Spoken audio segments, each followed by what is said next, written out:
Welcome back again. I'm MJ. In this video, I'll show you how to make your URL shorter and how to share your URL in Android phone. Sometimes we need to share and make a short URL for any purpose like WhatsApp, Facebook, and Gmail purpose. So you can do it easily. Just go to Play Store and download this simple app called URL shortener.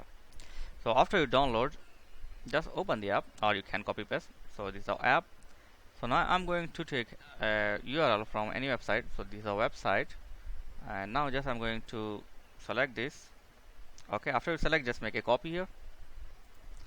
Okay, and now go to the URL shortener,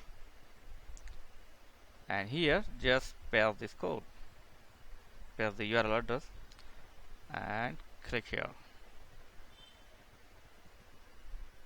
and boom.